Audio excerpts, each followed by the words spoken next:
note, I would like to introduce our next speaker. And I believe 3 years ago, one of the girls in our I Wish video moved out of state and said, Michelle, I know the perfect person to help speak at your assemblies. And that's how I met Caitlin Pittman.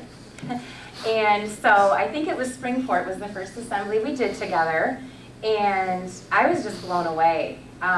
Teen moms, unfortunately, get a bad rap. There's a stereotype that goes along with them, and Caitlin does not fit that mold. And when I'm interviewing her at an assembly, and she's probably done 10 assemblies with us, middle school and high school level, she blows me away. She's so articulate, and she connects with the audience. Her story is so powerful, but she really has a gift and really has a heart for reaching our community. So she's the best speaker that I've had at the assembly. So it's just an honor. So to introduce her tonight, but I knew right away who the teen mom that I wanted to have speak tonight would be Caitlin. So please join me in welcoming Caitlin Pittman.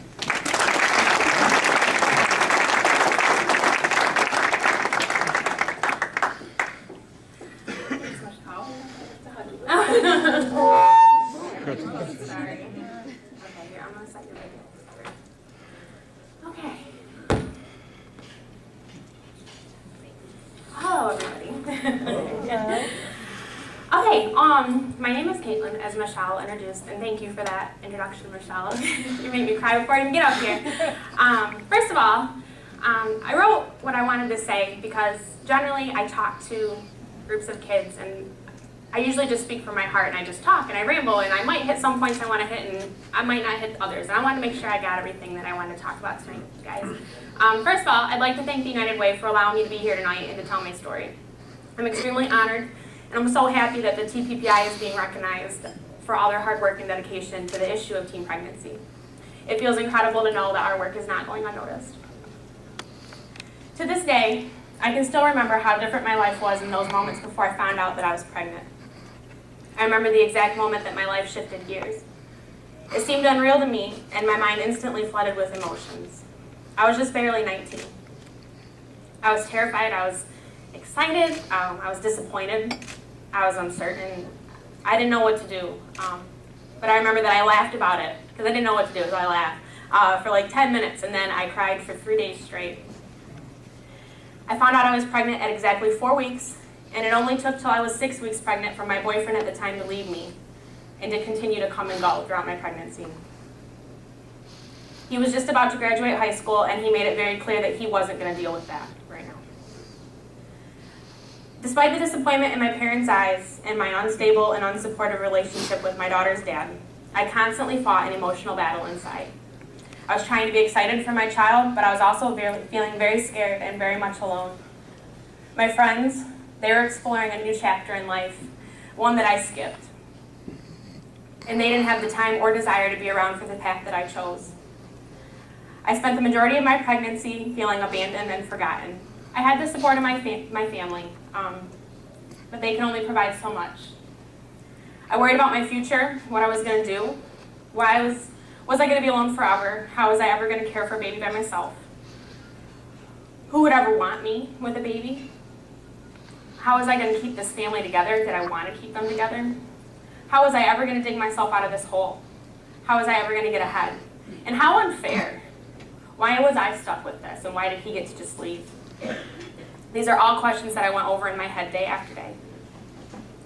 On the night of November 16, 2009, I was staying up till midnight to register for my winter semester of classes. Long and scary story short, I went into premature labor. I had a placental abruption, and my mom and my best friend rushed me to the hospital. Her dad was nowhere to be found at the time. I was told that my baby wouldn't cry when she was born, and she would only be 2 pounds. I was only 31 weeks along. At 4:09 on November 17th, after 5 hours of natural labor, I became a mother to a beautiful 4-pound, 4-ounce baby girl who did cry as soon as she was born. Her name is Sienna. She was transferred to St. Joe's Mercy Health in Ann Arbor, where she spent, ironically, 19 days in the neonatal intensive care unit. Her expected stay at the hospital was at least 60 days.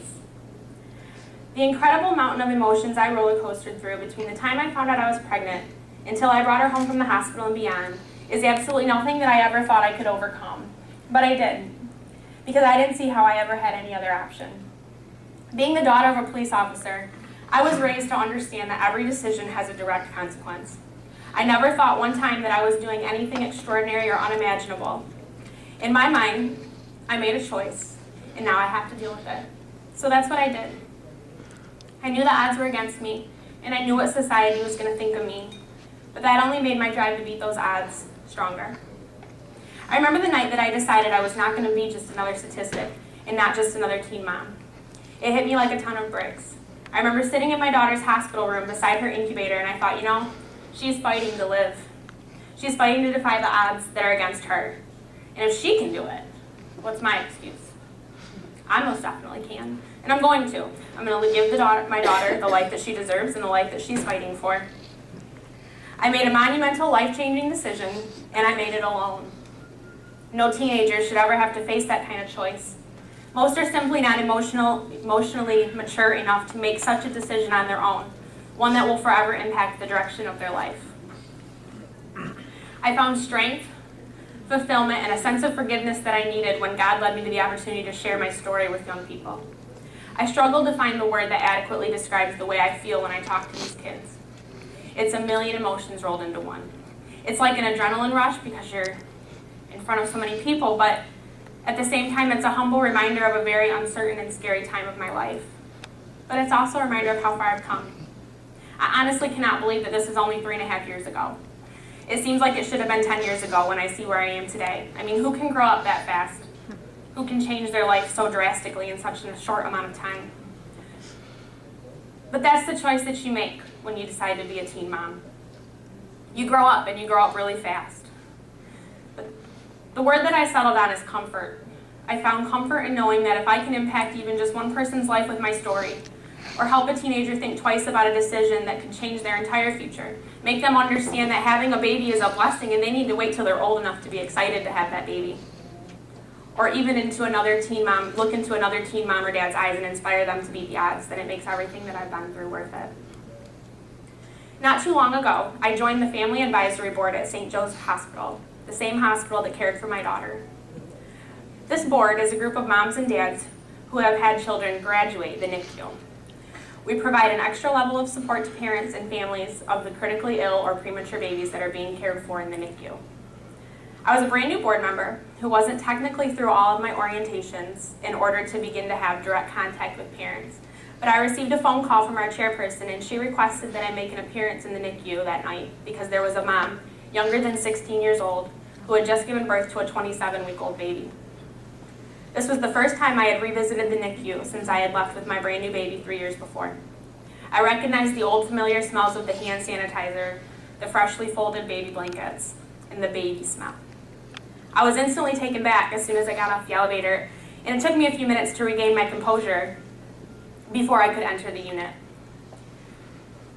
I remember when I got to the young lady's room, which was, ironically, the same room my daughter was in, and I saw her sitting alone in the same rocking chair that I sat in for 19 days, where I first held my daughter at 4 days old in a dark room with a blanket over her child's incubator, hearing the familiar monitor beeps, the alarms, the muffled cries, and the oxygen machines, and it felt like I was looking directly into my past.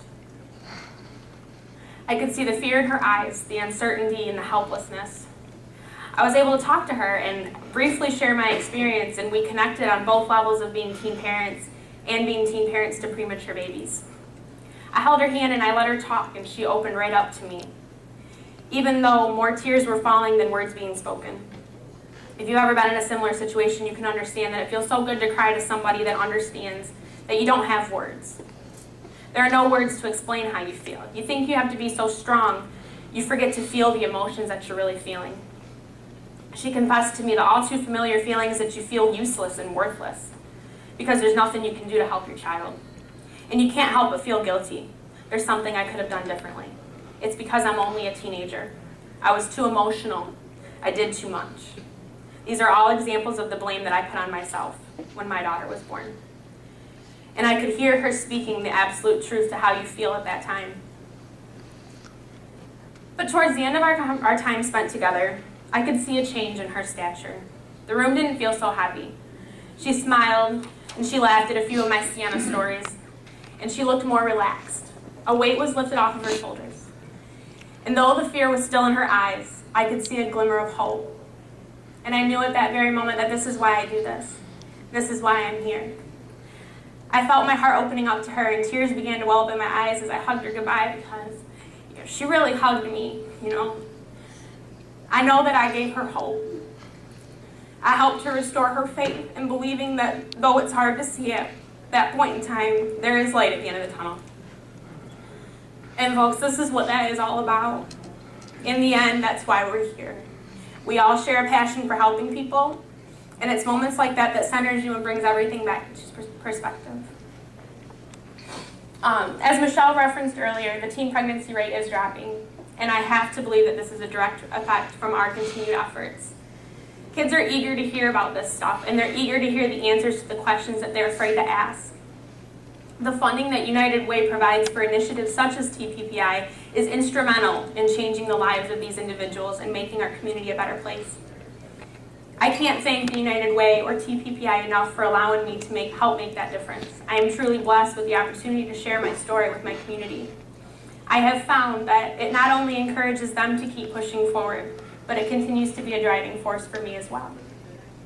Thank you for letting me talk to you guys tonight.